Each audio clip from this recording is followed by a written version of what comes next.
Ja meille pitää tänään yleisöluennon Rainer Mahlamäki otsikolla Kylä ja rakennettu ympäristö. Eli se kertoo jo siitä niille, jotka eivät tiedä, että Rainer on arkkitehti. Mä oon Rainerin tavannut semmoisessa yhteydessä, että ajattelin, että haastattelen monia suomalaisia arkkitehtejä, kun haastattelen niitä, jotka toimivat ulkomailla, mutta eihän niitä ollut kuin muutamia, mutta Rainer kuului niihin. Hän on suunnitellut sekä Suomessa että ulkomailla. Ja Rainer on myös suunnitellut Luston, niin kuin moni meistä tietää, ja liikkuu kesäisin näillä seuduilla, eli hänet oli suht helppo houkutella putikkoon puhumaan asioista, joista hän paljon tietää. Näin, kiitos Päivi. Joo, tässä täytyy ottaa ylös näiden meidän äskeisten esiintyjien nimet, eli Rene, missä se nyt näkyy? Stola ja Hene, että aika paha paikka tämän jälkeen alkaa puhua. Mä huomaan, että mun täytyy kyllä mun paatosta ja eetosta hiukan tässä keventää. Joo.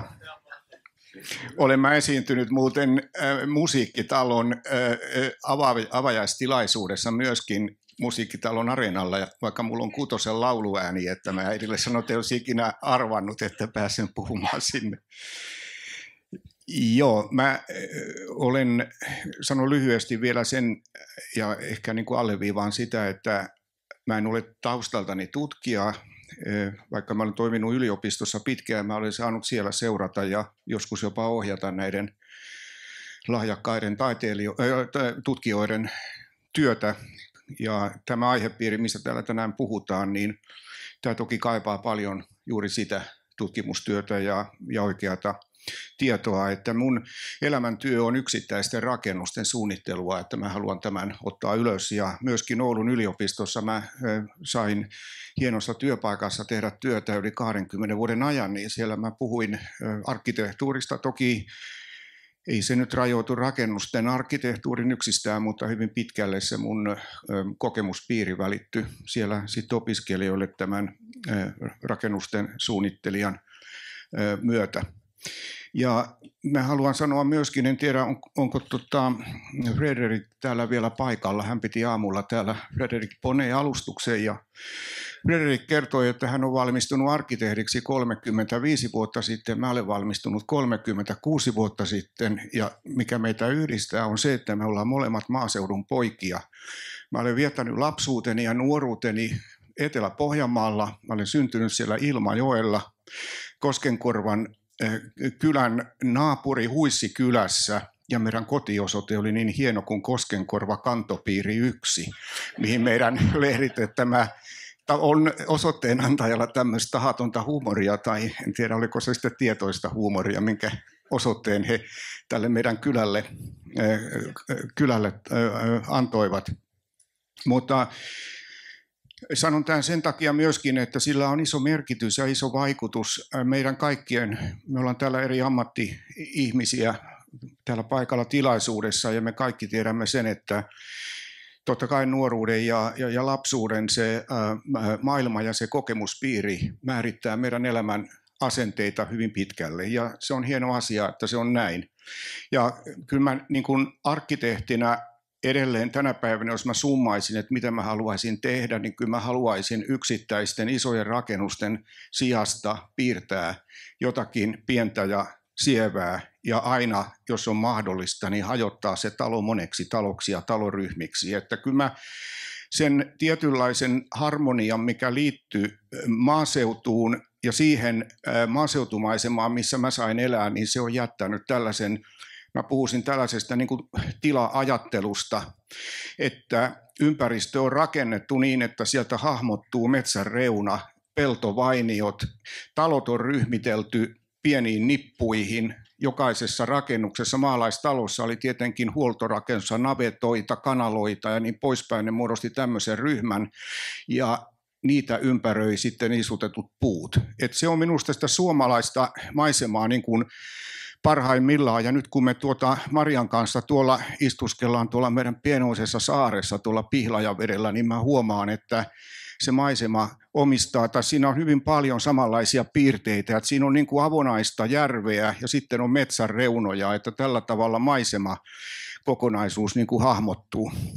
Vaikkakin kyllä täytyy samaan hengenvetoon todeta, että myöskin nämä maisemat ja nämä muistot, mitä liittyy niin kuin nuoruuteen ja lapsuuteen, siihen eteläpohjalaiseen vainiomaisemaan, ja sitten kun mä vertaan tätä maisemaa ja mietin niitä erilaisia identiteettejä, mitä näillä maisemilla on, niin mun täytyy sanoa, että kun me tuolta Helsingistä Tehtaankadulta lähdetään ajelemaan tänne Savonlinnaan ja sitten kierretään tuonne Pihlajavedelle, niin kyllä musta tuntuu aina, että tämä on yhtä komea matka, kun matkustaa jonnekin Korsikalle, että niin erilaisiin maisemiin tänne pääsee, että tämä on niin kuin osa tätä suomalaisuutta ja Suomen identiteettiä myöskin, että meidän niin kuin maisemat, maaseutu ja nämä laajat ympäristöt omia piirteitään, jotka on sitä meidän omaisuutta, tätä kulttuuriperintöomaisuutta, mistä niin paljon nykyisin puhutaan. Mulla on tässä alussa nyt katsausta, kuinka tähän pisteeseen on tultu, ja tässä on nyt osittain, mun täytyy sanoa, tietoa, itsestäänselvyyksiä, ja varmaan joku luulee, että onko tuo kundi käynyt muuta kuin kansakoulun, kun se puhuu näistä asioista, mutta näitä on hyvä kerrata. Nämä on yksinkertaiset asiat, on monta kertaa avaimia myös uusiin ratkaisuihin. Et suomalaisen niin kuin kylä, ja mä puhun tästä nyt ennen kaikkea, niin kuin korostan nyt sitä niin kuin arkkitehtuurista ja siitä, että minkälaisia arvoja ja asioita nämä vanhat kylät ja ympäristöt ovat niin kuin sisältäneet, millä on arvoa, painoarvoa vielä tänä päivänä, kun me rakennetaan uusia ympäristöjä, riippumatta siitä, että rakennammeko me maaseutua vai rakennammeko me sitten maaseudun tai maaseudun kylien rakennetta tai uudistamme niiden rakennetta. Arkkitehtuurihan on siis kaiken kaikkiaan lyhyesti, talojahan ei rakenneta vain talojen vuoksi, että talo ja ympäristö on niin kuin kehys ihmisen arkipäivän toiminnalle, ja se pitää niin kuin oikeastaan ymmärtää asiana numero 1. Että totta kai taloja sitten jälkeenpäin ja historia arvioi niitä tyyliperustein ja erilaisin muin arvottamiskeinoin, mutta että niin rakennus on ennen kaikkea niin kuin kehys ihmisen elinympäristölle. Ja näiden niin kuin kylien niin kuin kiinnostavuus arkkitehtuurin kannalta perustuu juuri siihen kokonaisuuteen ja siihen kokonaisvaikutelmaan, eli tämä niin kuin yksittäisen rakennuksen merkitys ei ole niin suuri eikä merkittävä kuin on se kokonaismiljöön arvo. Ja tässä on myös semmoinen, mä hiukan sitä myöhemmin puhun lisää, niin myös sellainen erityisyys, että niin kuin suomalaisen arkkitehtuurin, ja siihen liittyy myös suomalainen design, mutta ennen kaikkea arkkitehtuuri, niin se on kirjoitettu, se on tietynlaista sankaritarinaa, että meillä on Alvar Aalto, meillä on monia muita kansainvälisestikin tunnettuja arkkitehtejä tuolta 5-60-luvulta, ja rakennukset, yksittäiset rakennukset ovat tämän tarinan kertomisen osia, ja ei niinkään miljööt. Ja tämä myöskin selittää sen, että miksi meillä sallittiin ja miksi meillä syntyi tilanne, että meillä on hyvin paljon purettua rakennuskantaa 50-60-luvulla ja ennen kaikkea sitten niin 6-70-luvulta. Ja tämä miljööarvostus on syntynyt meillä vasta verraten niin kuin myöhäisessä vaiheessa. No, tämä on nyt selvä, että siis kylähän ei nyt ole määritelty eikä sille löydy, mä en ainakaan sille löytänyt mitään, sanotaan tutkimustyössä yksiselitteisesti annettua määritelmää, että mä puhuisin vain näin, että se on pienin tällainen yhteisö. Se on eräänlainen ihmiselämän ja toiminnan alkusolu, josta sitten kasvaa suurempia ja suurempia yksikköjä, jotkut kylät kasvavat kaupungeiksi ja niin eteenpäin, ja se, että se työnteko on totta kai, tämäkin on nyt itsestäänselvyys, on siellä taustalla, mikä on sen kylän ikään kuin perustanut tai luonut sen kylän, ja uskoisin, että tänä päivänä tästä näkökulmasta, tästäkään ei päästä eroon. Kylä ei voi toimia, ellei siellä ole sitten se toimintaedellytys kunnossa. Täytyy olla tarve, että me tarvitaan kylä tai kaupunki.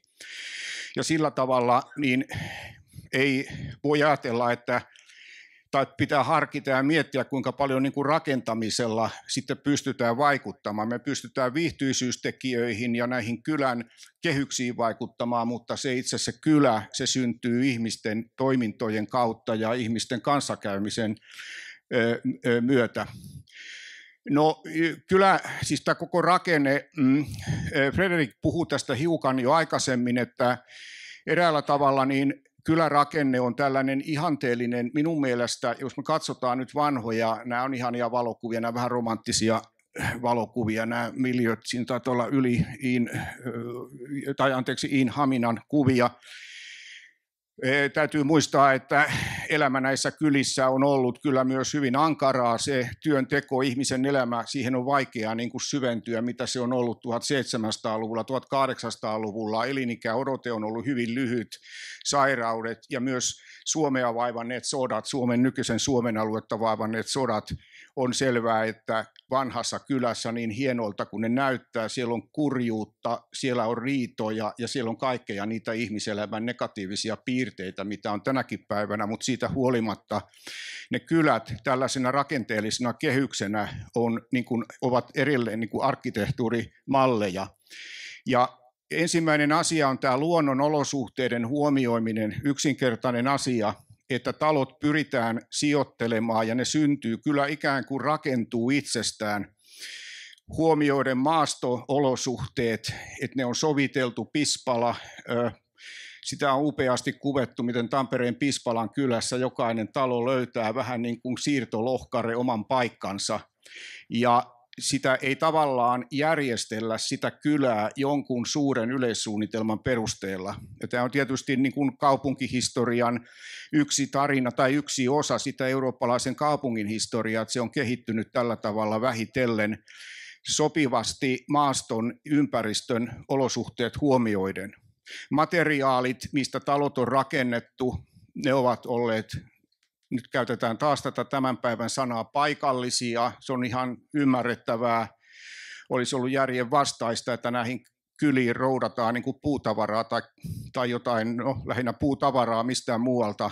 Ne ovat syntyneet tässä paikassa paikallisella työvoimalla ja paikallisten ammattimiesten omalla taidolla. Ja nyt jos ajatellaan ihan noin lyhyesti tätä päivää, niin en mä voi keksiä mitään miinusmerkkiä, jos me puhutaan kestävän kehityksen mukaisesta rakentamisesta, että tämä on se tavallaan se malli, mikä on ollut aikanaan jo valmiina, mitä on kestävän kehityksen rakentaminen. Haasteeksi muodostuu se, että millä saadaan nämä periaatteet siirrettyä tähän päivään. Koska me emme voi myöskään lähteä imitoimaan sitä vanhaa ympäristöä. Meillä ei synny ikään kuin synkronia nykypäivän tarpeiden ja sen rakentamistavan kanssa. Mä muistan, mä opiskelin yhdyskuntasuunnittelun kurssilla joskus 70-luvun jälkipuoliskolla. Meillä oli harjoitustehtävä ja meistä yksi ryhmä teki tällaisen hiukan romanttisen vanhan ajan kylän. Ja sitten siinä oli sellainen korttelipiirros, niin kuin tämä piha, ja yksi opiskelukavereista keksi, että raitetaan vielä sinne myöskin pihakaivo. Sehän kuulostaa hyvältä, että ihmiset hakevat vettä kaivosta, ja Jere Maula, meidän professori, katsoi hetki aikaa ja sanoi, että oletteko te ajatellut, että se vesi tulee kuitenkin, se täytyy varmaan sinne tuoda kuitenkin vesijohdolla ja pumpulla.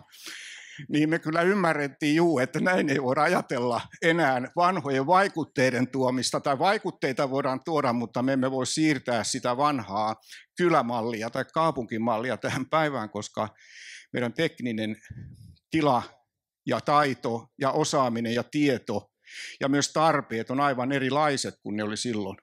Ja tämä on niin kuin yksi arkkitehtuuri, joka minulle on niin kuin merkittävin arvo arkkitehtuurissa, ja arvostan sellaista arkkitehtuuria ja näin, että saa käyttää tätä arkkitehtuurin adjektiivi muuten sanana, koska läheskään kaikki rakentaminen ei ole arkkitehtuuria, on tämä ajattomuuden ja ajallisuuden yhdistäminen, että arkkitehtuurissa pitäisi pystyä käyttämään niin kuin ajattomia ja ihmiselämässä koeteltuja keinoja. Ei se ole sen kummallisempia, mutta se pitäisi pystyä tuomaan tähän aikaan.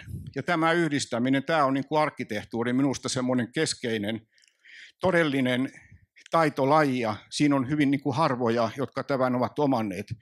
No näillä kylillä on ollut totta kai myös niin kuin Suomelle ja suomalaiselle arkkitehtuurille merkitystä. Tuossa on vain akateemikko Juha Leiviskän tuommoinen vähän hatarasti näkyvä piirros. Tuolla vasemmalla ylhäällä Juha on hyvin uskottavasti ja mä sanoisin näin uskottavalla työllä myöskin tehnyt ja soveltanut tätä vanhan suomalaisen niin kuin kansanarkkitehtuurin perinnettä käyttämällä juuri sitä mahdollisuutta, sitä mittakaavamahdollisuutta jakamalla rakennuksia niin kuin pieniin osiin. Jokainen voi lukea, nämä on nyt juuri tätä kansakoulutason tietoa sitten tästä, kun tämä on tavallaan nyt, mulla on tämmöinen kirja, mä nappasin hyllystä, kun toi Päivi oli tästä yhteydessä, mä huomasin, että mähän tiedän tästä jotain, mulla oli tämmöinen kuin Suomalainen kylä. Ja tämä on aika hyvä, tämä on museoviraston kokoama kirja ja tässä on inventoituna 5, 6, 17 suomalaista kylää ja niiden taustat ja tarinat. Ja tätä kannattaa niin kuin lukea. Että siinä ehkä nähdään tämän niin kuin kylän ja monien kylien, erilaisten suomalaisten kylien yksityiskohtainen rakenne.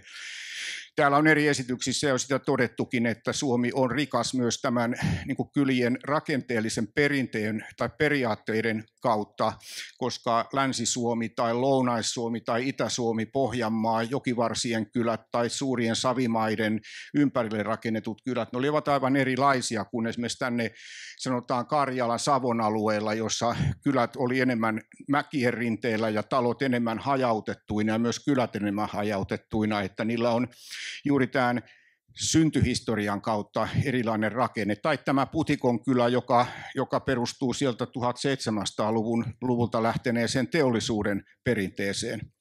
Ja sitä kautta näillä on oma kiinnostavuuden aste.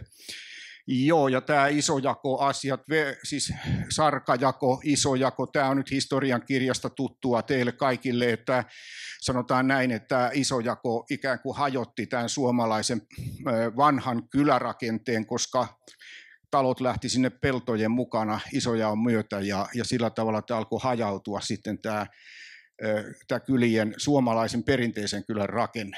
No toinen asia, mennään eteenpäin vähän historiasta. Tämä teollinen, tässä mulla oli yksi apumies, joka tekee hyvää työtä, mutta hän käänsi mun englanninkielisistä slaideista näitä tekstejä. Ja mä huomaan, että täällä on todella kömpelöitä. Ihan oikein kirjoitettu, mutta vähän kömpelöä käännöstä tulee. Se on niin kuin te oopperassa katsotte, kun te luette oopperan englanninkielisiä tekstejä, miten köppäsiä ne on ne käännökset, kun se moni asia kerrotaan paljon monipuolisemmin sitten kukin meistä omalla äidinkielellä. 1900 ensimmäisen maailmansodan jälkeen, Suomessa, täällähän alkoi ikään kuin käärme luikerella tähän paratiisiin, jos nyt näin voi sanoa, tähän rakennettuun ehjään ympäristöön. Ja tässä kuvassa vaan näkyy siis maineikas ja yksi ehkä niin kuin 1900-luvun merkittävimpiä funktionalistisia rakennuksia. Se on Alvar Aallon Paimion parantola, joka hämöttää tuolta metsän takaa. Se on upea rakennus, se on tällainen niin kuin modernismin läpimurtoteos, aivan keskeisiä teoksia, suojeltu kohde ja tiedätte sen nimen, aika monet teistä tietää ainakin nimenä Paimion parantola. Mutta se olkoon tässä vaan nyt vähän tämmöisenä irriteeraavana kuvana, koska samaan aikaan alkaa sitten myöskin tämä mureutua ja murentua suomalaisen kylän ja kaupungin rakenne ja uusi niin kuin arkkitehtuuri, eetos ja aatos tulee myös Suomeen, ja Suomi on ollut itse asiassa, voi sanoa, vetäviä maita, kun tämä 20-luvulla kunnolla kukkaan pääsy uusi arkkitehtuurityyli, funktionalismi tai modernismi, sitä käytetään riippuen vähän asiayhteyttä molempia termejä.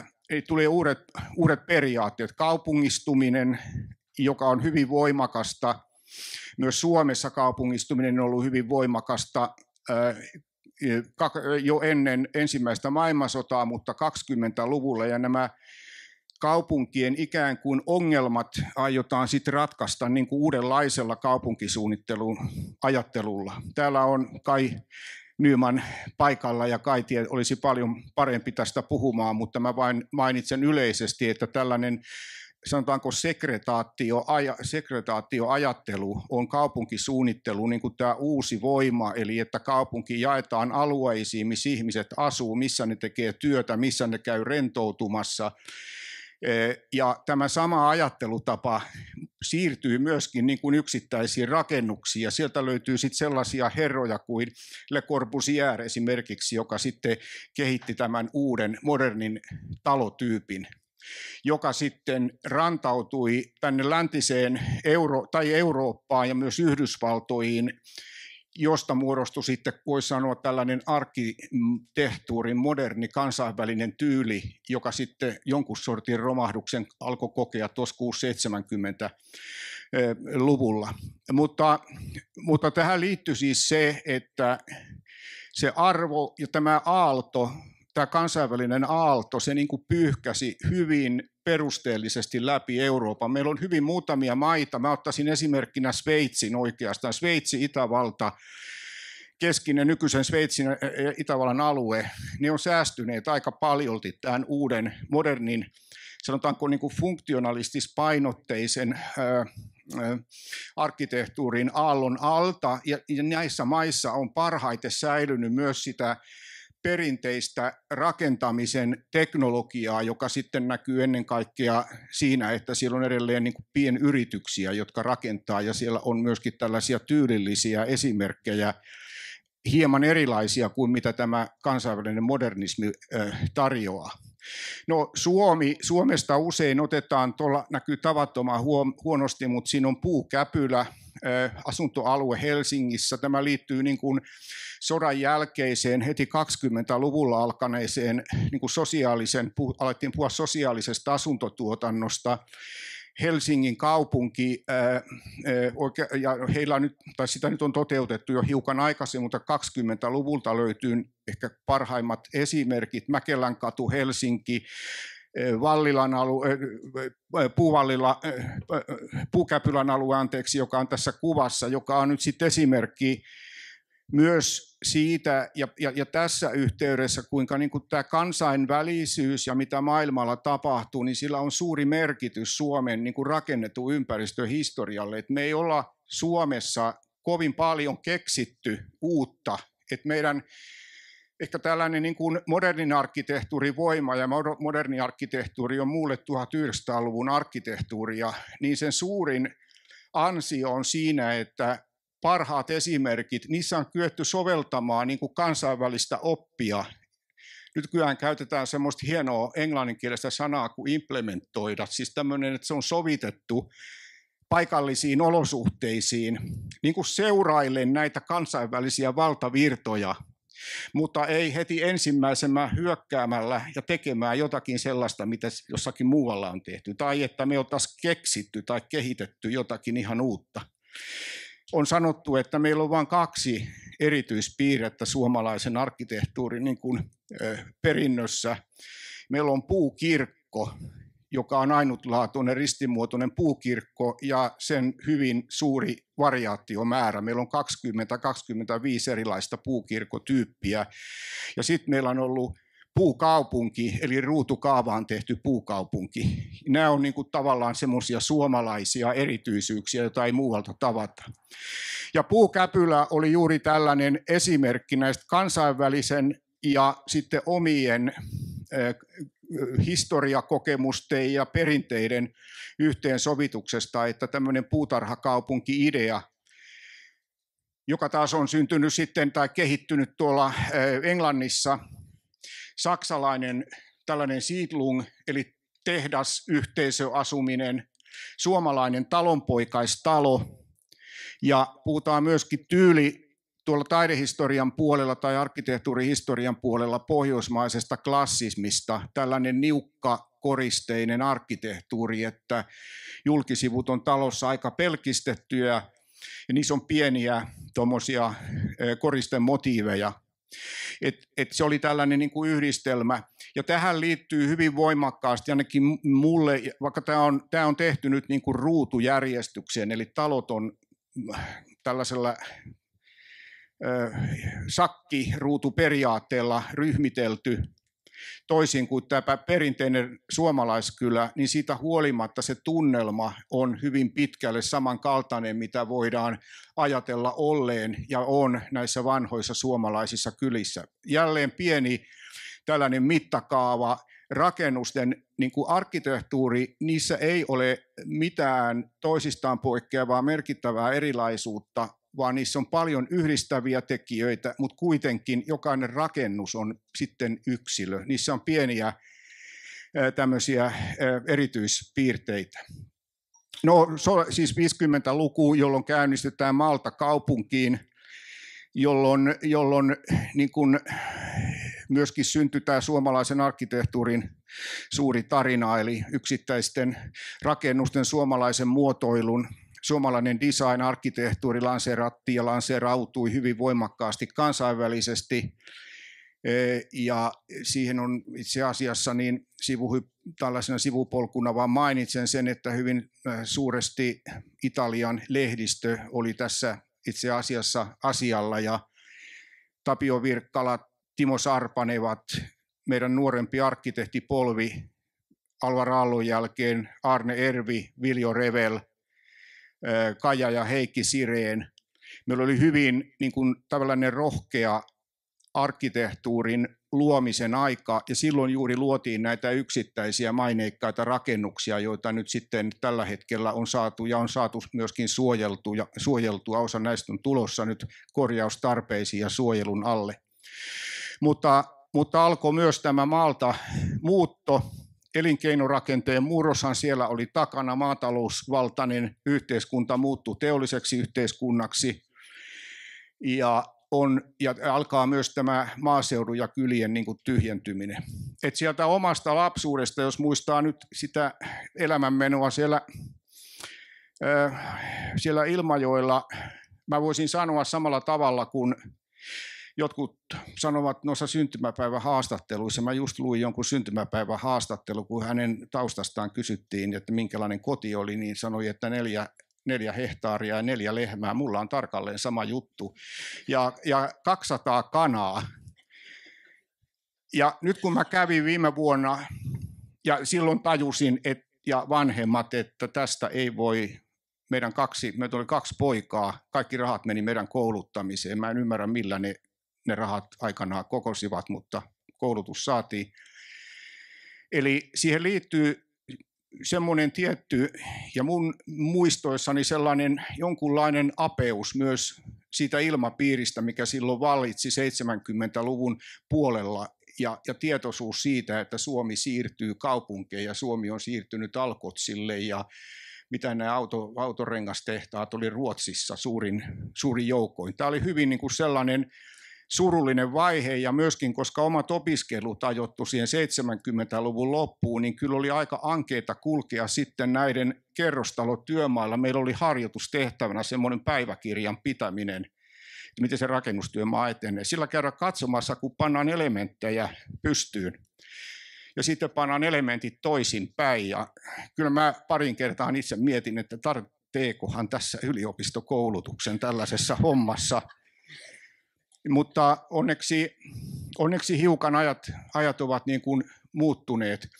Ja toki tässä täytyy muistaa myös yksi asia, että mä kirjoitin, tuolla lukee kannetusta vedestä juoksevaan veteen, että se yhteiskunta ja maaseutu, mikä oli 60-luvulla, 70-luvulla, silloin elettiin niissä olosuhteissa, missä eletään, tai ne ei kelpaa edes nykynuorisolle kesämökkiympäristöksi enää. Ei ole juoksevaa vettä, ei ole viemäriä eikä sisävessoja. Ei se sitä elämää minulla ainakaan aikanaan millään muotoa haitannut. Mulla oli suuri ihme, kun mä näin ensimmäistä kertaa myös kylpyammeen, että jaha, sieltähän ei vettä oteta pois, vaan se menee viemäriin. Tämä on totta, koska sellaista ei ollut. Ei ollut ystävä lähipiirissä yhtäkään taloa, jossa olisi ollut semmoinen asunto tai talo, missä olisi ollut kylpyamme. No niin.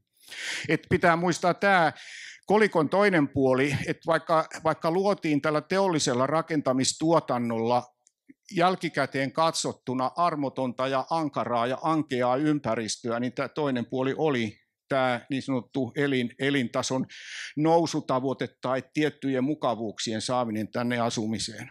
Siitä huolimatta tämä on ollut mulle siis todella niin kuin, mä pidän, no en mä nyt ole ainoa varmaan, niin todella suurena takaiskuna ja tämmöisenä harha-askeleena sitä, mitä jouduttiin silloin 60-luvulla tekemään, eli jouduttiin Suomessa, tähän liittyy suurten rakennusliikkeiden ja tämä käsite gründeri, eli yksityinen pääoma, yksityinen rakennusliike itse asiassa varastaa sen kaavoitusvallan ja kaavoitusoikeuden, mikä kaupungeilla on. Ja se yhteistyöhän tuotti hyviä tuloksia sikäli, että näitä kaupunkeja ja näitä lähiöitä saatiin rakennettua, mutta se tapahtui, eikä se ole jälkikäteistä kaunistusta, se tapahtui juuri näin, että se tuli niin sanotusti pääoman tai rahan ehdoilla. Ja tämä näkyy meillä Suomessa vielä sillä tavalla, että meillä on tänäkin päivänä vallalla tämä tämmöinen suurrakentamisen periaate ja se elementtiteknologian perinne, huono perinne, mikä rakennettiin ja kehitettiin silloin 70-luvun aikana. No rakennetun ympäristö tänään, että missä me ollaan tänä päivänä, tästä aiheesta on täällä jo aiemmin puhuttu ja ympäristö on tietysti, meillä on lainsäädäntö ja lainsäädännön noudattaminen, se on velvoitettu sitten kunnille, kaupungeille, kaavoitustyö ikään kuin johtaa tätä ympäristön rakentamista. Ja meillä on myös maankäyttö- ja rakennuslaki, joka on nyt hiljakkoin uudistettu. Siitä on tullut myös kritiikkiä. Siinä on asioita, jotka eivät ole, sanotaanko ihan kunnossa, mutta jos mä poimin tuohon noi ehkä niin kuin isoimmat pompsit, eli tänä päivänä siihen voi ja on nostettu ekologisesti, taloudellisesti, kulttuurisesti kestävä kehitys, eli tämä on toki niin kuin agendalla tänä päivänä aika voimakkaana.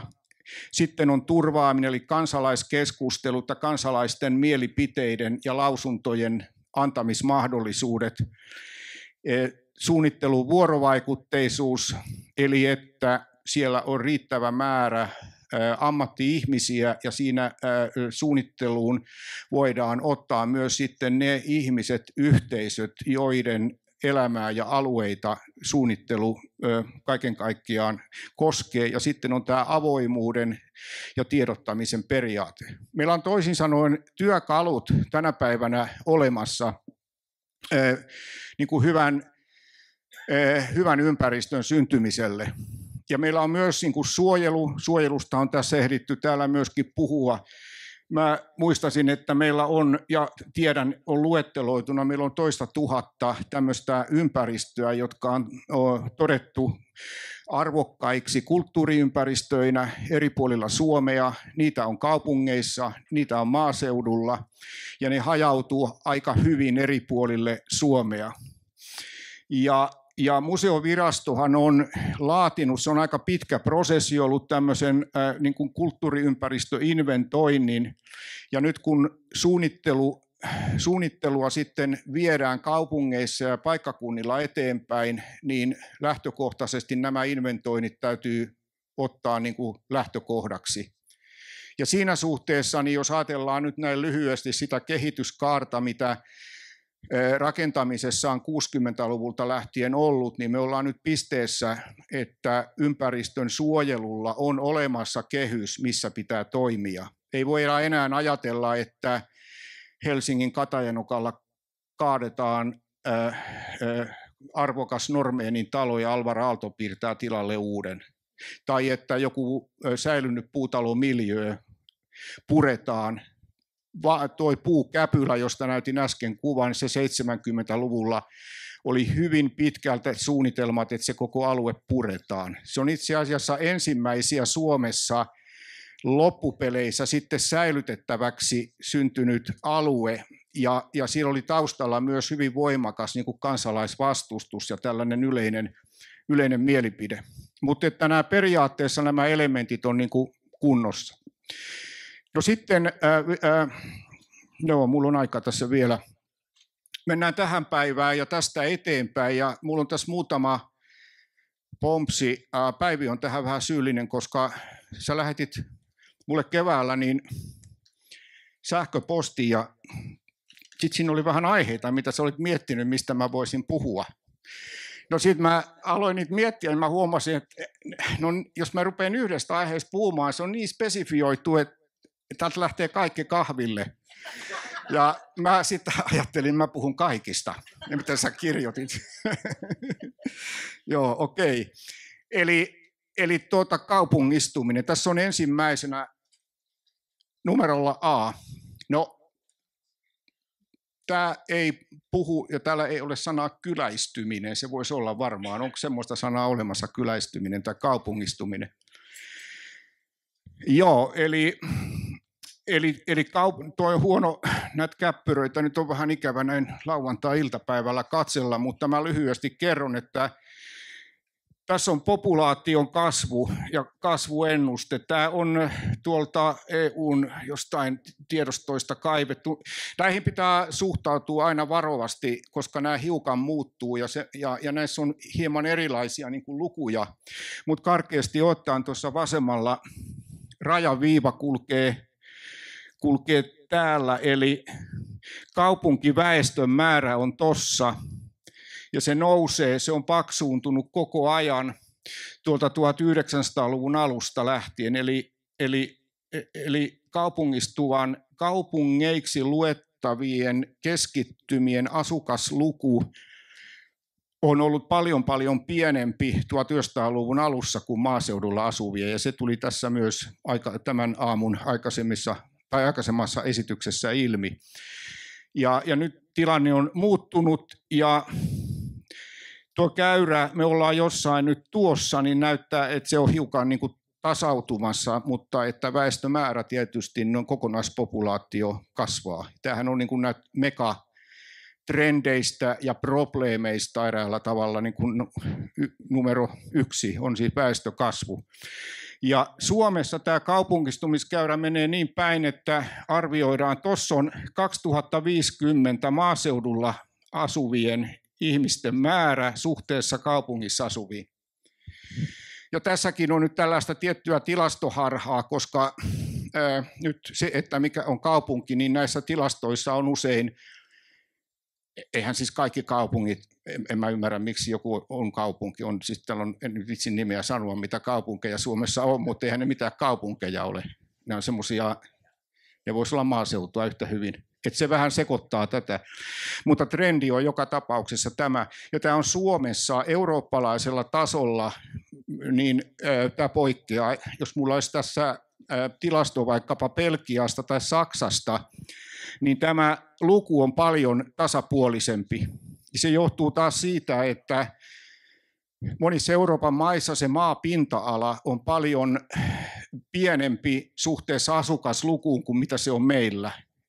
Niin Suomi on ikään kuin maantieteellisenä alueena kiitollinen tällaiselle kehitykselle, mikä täällä on tapahtunut, eli että täällä tapahtuu tätä keskittymistä ja kaupungistumista, ihmisten siirtymistä, jonka taustalla taas puolestaan on niin kuin liikenneyhteydet nyt esimerkiksi käytännössä, jotka johtaa siihen, että ei kerta kaikkiaan jossakin kylässä voi elämä jatkua, koska ei sinne tule enää bussia, ei kirjastoautoa, ei maitoautoa, ei mitään. Sinne pääsee tukkiraktorilla kylään kerran viikossa, niin se on aiheuttanut tämmöisen ymmärrettävän, siis kaupungistumista kiihdyttävän tekijän. No sama juttu on näitä. Me ollaan niin kuin tällaisessa kahtiajakoisessa kummallisessa tilanteessa. Mä joudun työskentelemään 4 vuoden ajan Helsingissä tämmöisen tornitalohankkeen kanssa, joka kariutui. Nyt täytyy tänä päivänä olla kiitollinen, että se kariutui. En sen takia, että olen täällä, vaan sen takia, että niin tämä Suomen talouden ja koko tämä tilanne, mikä meillä Suomessa on, ei ollut riittävän kypsä, että tänne voisi tai tänne kannattaisi harkita tällaista niin kuin hyvin korkeaa rakentamista.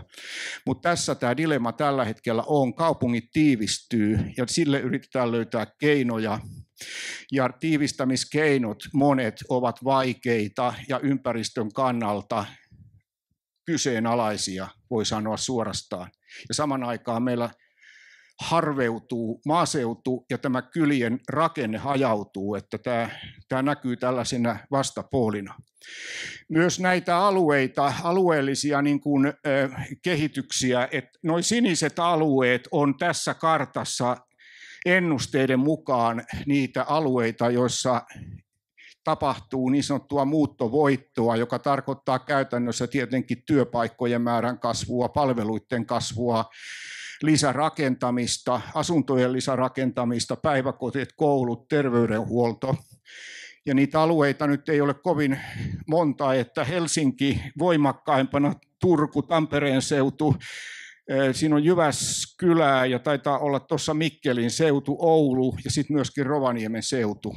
Että tämä on nyt, mutta tässä nyt ei sinällään mitään, monelle teistä mitään uutta ole, mutta se on niin kuin hyvä muistaa. No sitten toinen asia, tai kolmas jo tässä tulee, on tämä ympäristö. Jos ajatellaan niin kuin isoja megatrendejä.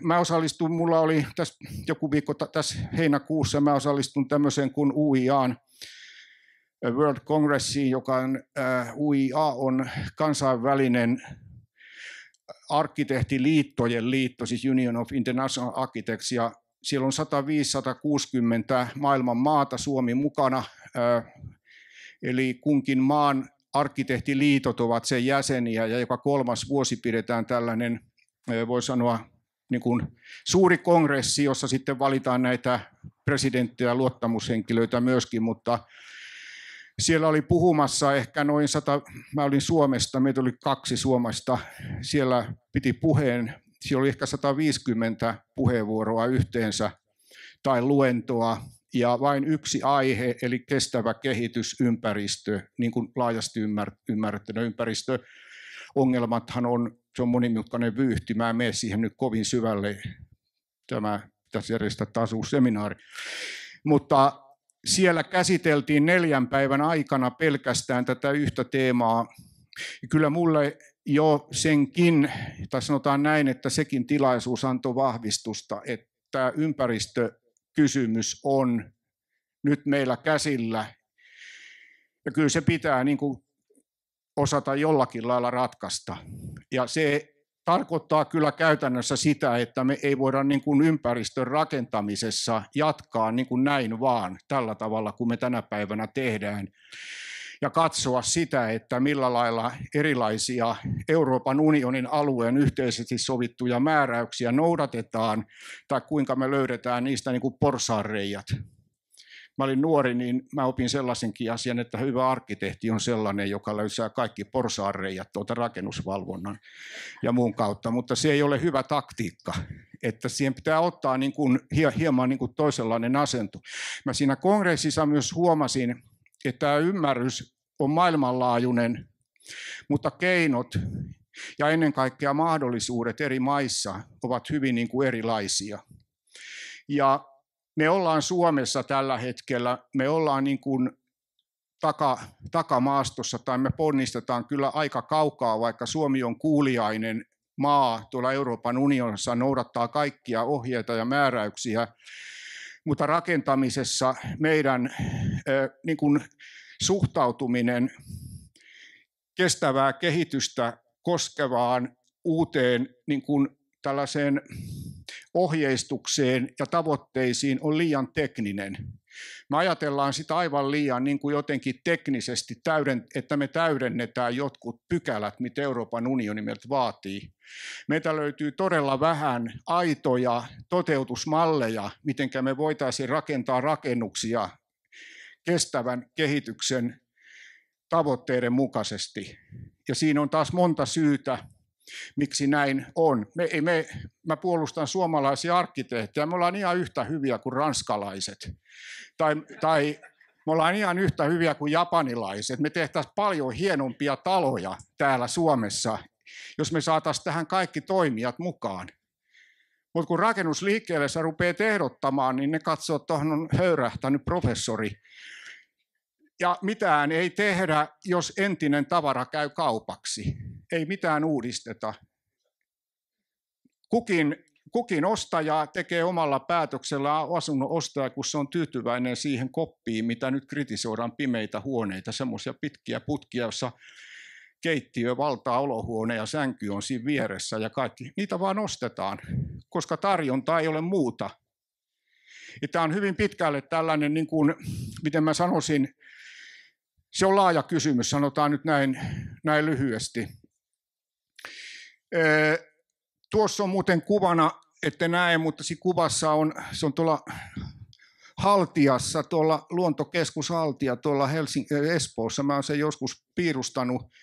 Siellä oli semmoinen kongressi tai konferenssi, jossa lanseerattiin tämmöinen New European Bauhaus. Bauhaus on maineikas arkkitehtikoulu, 20-luvun maineikkaan ja eurooppalaisia ja ehkä niin kuin länsimaista hienoin eräällä tavalla arkkitehtikoulu, jonka upeat ideat aikanaan, tai keskeisin teema oli, että arkkitehdit, totta kai se 20-luvun uusi arkkitehtuurityyli, moderni arkkitehtuurityyli oli se niin kuin tausta tällaisena viejänä, ja että rakennus on myös kokonaistaideteos, jossa tarvitaan käsityöläisten taitoa, tarvitaan rakentajien taitoa ja erilaista osaamista. Ja nyt tämä ohjelma, tämä on niin kuin osa Euroopan unionin käynnistämää ohjelmaa, se on New Bauhaus.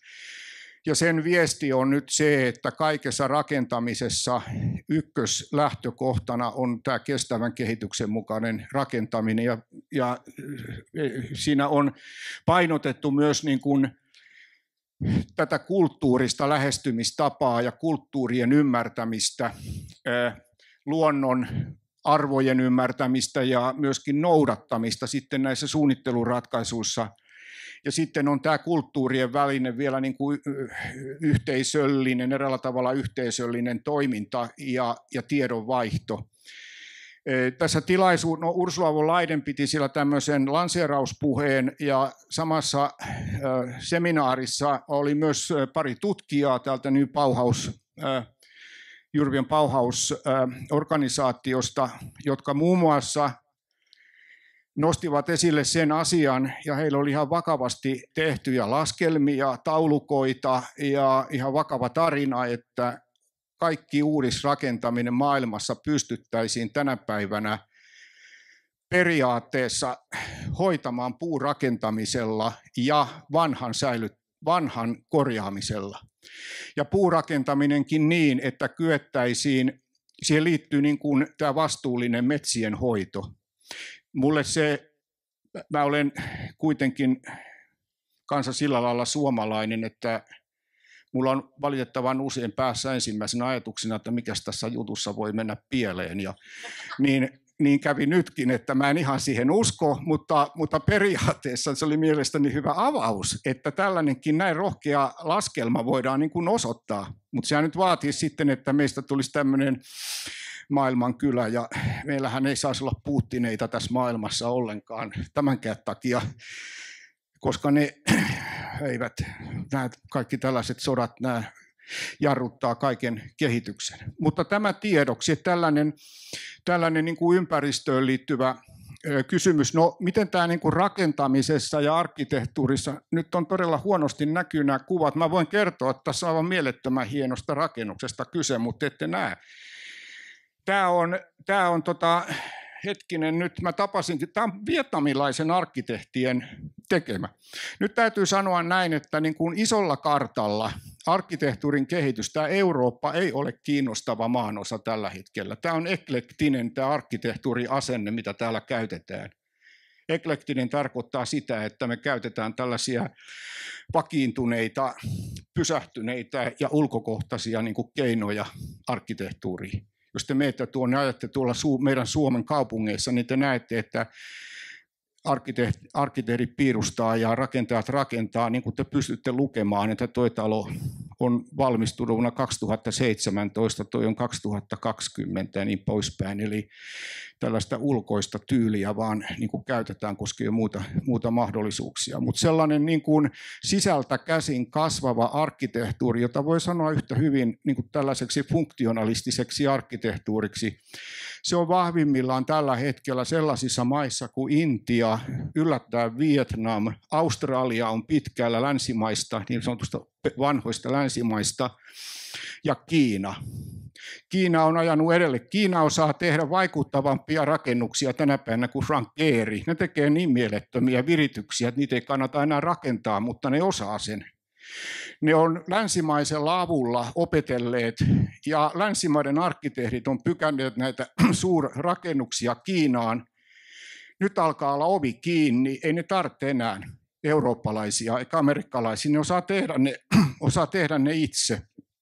Ja nyt siellä on toisena hyvin vahvana aaltona tämmöinen arkkitehtuuriajattelutapa, että niitä valtavia betonikolosseja, mä otan esimerkki, niitä murskataan sitä betonimassaa jollakin uudenlaisilla sideaineilla, niistä tehdään uutta massaa, käytetään purkutiiliä, käytetään puuta, rakentamismääräykset on paljon fleksipelimpiä, että tuolla vasemmalla on nyt tuollainen niin kuin pampurakenteista tehty tämmöinen rakennus. Ja sitten, että se ympäristö, tässä on niin kuin kylä, tämä on, tämä on subatelier, sori, mä puhun väärästä, mutta ei, tämä nyt on sivuseikka. Tämä on kiinalaisen kaupungin tällainen säilynyt historiallisen arvokas vanha alue, joka on rakennettu vuosisatojen aikana, siellä on erilaisia kerrostumia, niin rakennus on osa sitä kokonaisuutta. Ja tässä tilaisuudessa nyt tämä on esimerkkinä vain siinä, että myös nämä maat, joiden maine on ja maan osat maine on ennen kaikkea niin kuin raskaana rakentajina, ovat ymmärtäneet tämän, että myös tätä omaa historiaa, sitä voidaan rakentamisen avulla toistaa. Ja nämä maat on sen takia niin kuin kiinnostavia. Euroopan maista, jos Euroopasta puhutaan ja rakentamisen esimerkkejä ja kiinnostavia asioita haetaan, niin mä haken niitä entisen Itä-Euroopan maista. Se on lähtee tuosta meidän naapurimaasta etelästä ja menee Baltian maiden kautta Puola, Tsekki, Slovenia, Slovakia, myös Romania, yllättävää kyllä. Niistä löytyy paljon autenttisimpia, rohkeampia avauksia niin kuin arkkitehtuurin tänä päivänä. Ja Suomessahan nyt tämä puurakentaminen, joka mä nyt siitä ryhdy sen pitempään puhumaan, mutta että Lustohan liittyi siihen aikanaan, kun siitä toi Paavo Lipponen alkoi puhua, että on ihme juttu, kun betonista rakennetaan metsämuseo tai luontokeskussa. Sitä ryhdyttiin sitten säädöspuolta muuttamaan ja hyvä näin. Meillä on nyt mahdollista rakentaa. Laki antaa mahdollisuuden rakentaa puusta käytännössä mitä vaan. Ja se, mikä Suomessa mä näille puurakentajille olen sanonut, että mitä täällä nyt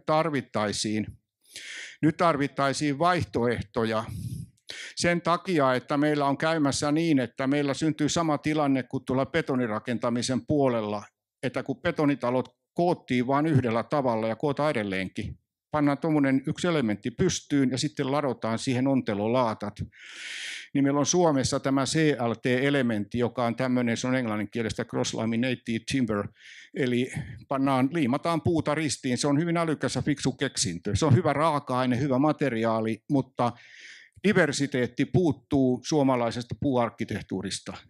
Erilaiset vaihtoehdot.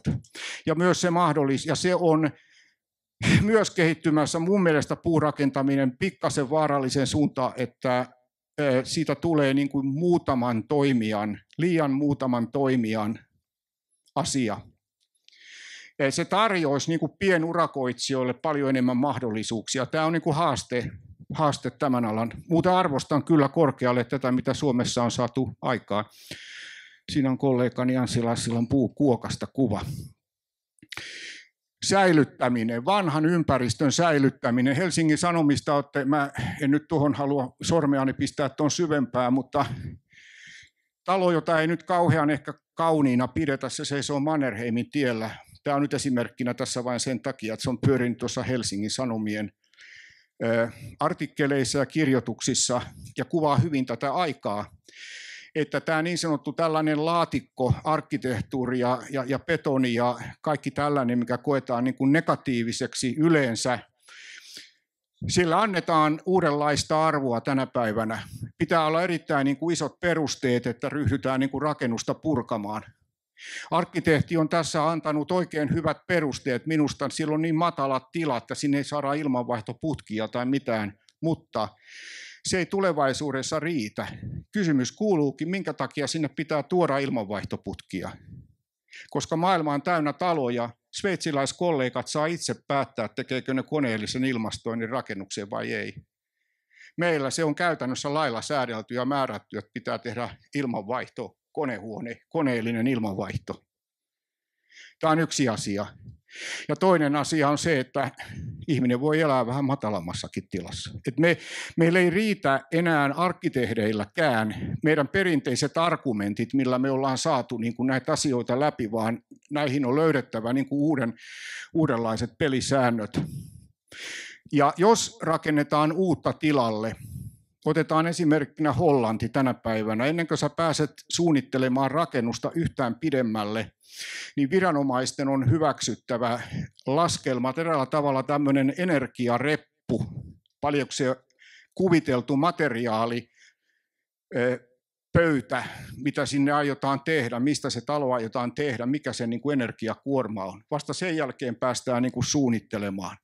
Se johtaa käytännössä siihen, että muun muassa nykyteknologialla käytettävä betoni, sekin kyllä uudistuu ja sen kehitystyö tulee tekemään betonista ympäristöä kestävämmän tuotteen, mutta jos käytetään niitä mikstyyrejä, mitä tänä päivänä käytetään alumiinia esimerkiksi rinnalla, voi olla niin, että lähtökuoppiinsa se hanke pysähtyy, sillä ei päästä niin kuin eteenpäin.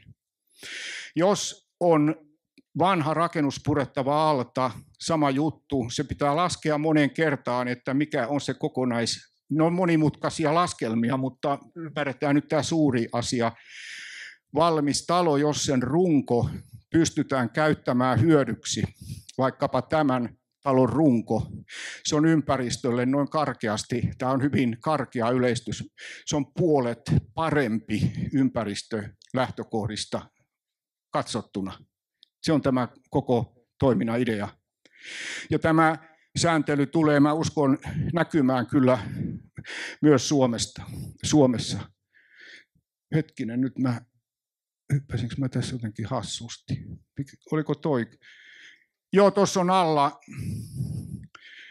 alla vielä tästä täydennysrakentamisesta ja uudisrakentamisesta. Tuossa on yksi meidän työ, joka valmistui tuossa viime talvena.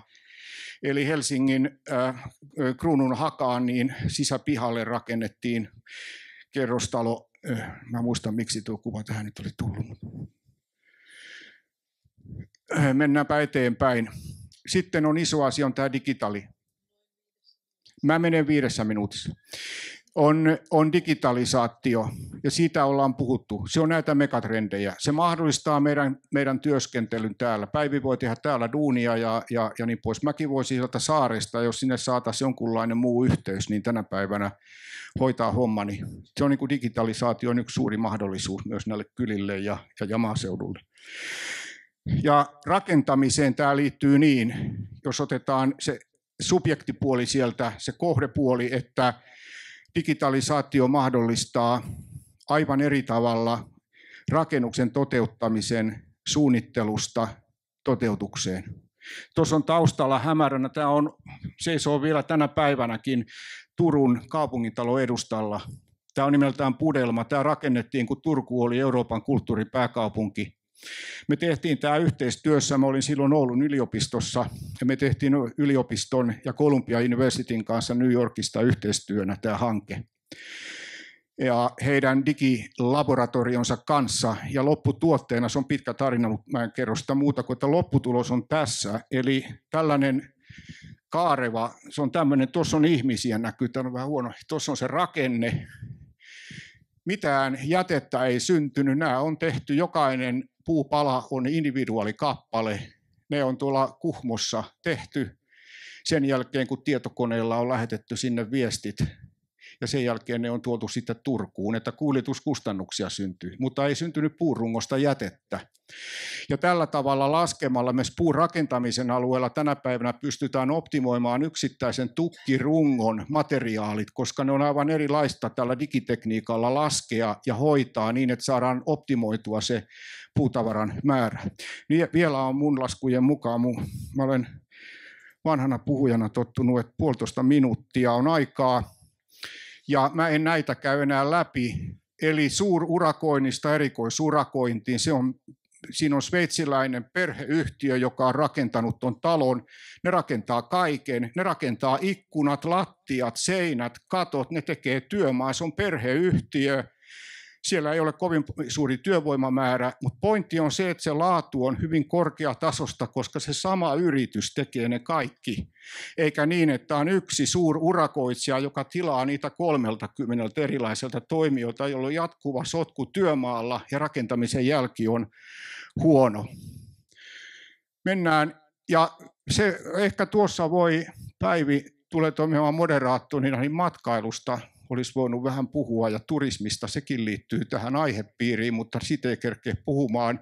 Sanon loppusanoikseni, että mulla on työn alla ollut vuodesta 2016 Liettuan Seduvan kylässä museo, se valmistuu ensi kesänä. Mä aloitin tämän työn, niin siinä alkuvaiheessa museon johtaja Sergei Kanovits, joka on vanha Suomen ystävä ja tuntee Suomea takavuosilta ja ollut viettämässä täällä lomia, niin sanoi mulle, että Rainer, aloita tekemään nyt museorakennusta paikkakunnalle, jota voit verrata kuin rakentaisit museon Sonkajärvelle. No, mä en ole käynyt ikinä Sonkajärvellä, mutta mun mielikuvissa toi Sonkajärvi on yhtä kuin toi Seduvan kylä. Se on täysin, sen tarina on surullinen. Vuonna 1941 yhden yön aikana kylän kaikki 600 juutalaista ammuttiin. Ja tämä rakennus on nyt sitten ikään kuin muisto siitä. Ja sen arkkitehtuuri, sen nimi on The Lost Shtetl, eli menetetty kylä. Shtetl on jidisin kieltä alkujaan ja se tarkoittaa kylää, mutta kylää, jossa on juutalaisenemmistö. Ja me ollaan nyt sitten, kun te seuraatte, siitä saattaa joskus ja tuleekin lehtiin, niin katsokaa sitä sillä silmällä, että se on rakennettu nyt sitten tällaisen niin kuin kylän muotoon, että se on eräänlainen niin kuin moderni tulkinta kylästä. Se on yksittäinen rakennus, mutta siinä on klimppi tuommoisia harjakattoisia taloja ja silloin tulossa vielä laajennustakin. Ja tämä Sonkajärvi, Seduvan kylä, sillä on yksi ainoa ravintola, jossa ihminen voi syödä, majoitustilaa ehkä 30 henkilölle. Ja museon johto ja päärahoittajat eivät halunneet ravintolaa tähän, koska he eivät, niin kuin itse sanoivat, halua, että se kylän ainoa ravintola menettää toimintamahdollisuutensa, koska ravintolan omistaja, joka siellä ruoat tekee, niin on myöskin sen rakennuksen omistaja, niin että ihmiset sitten käyvät kahvilla ja ruokailemassa vierailun jälkeen tässä talossa. Mutta tämä liittyy vain suureen otsikkoon turismi ja matkailu ja nämä paikalliset niin sanotut vetovoimarakennukset, mitä täällä nyt ehkä Lustokin on ollut, vaikka ei Lustoa nyt ole sillä silmällä rakennettu. Se tehtiin tänne hienolla tavalla, että se tehtiin tänne. Ja on tärkeää, että näitä kulttuurirakennuksia on rakennettu muualle kuin Helsinki. Nyt meni 3 minuuttia yli, mutta kiitän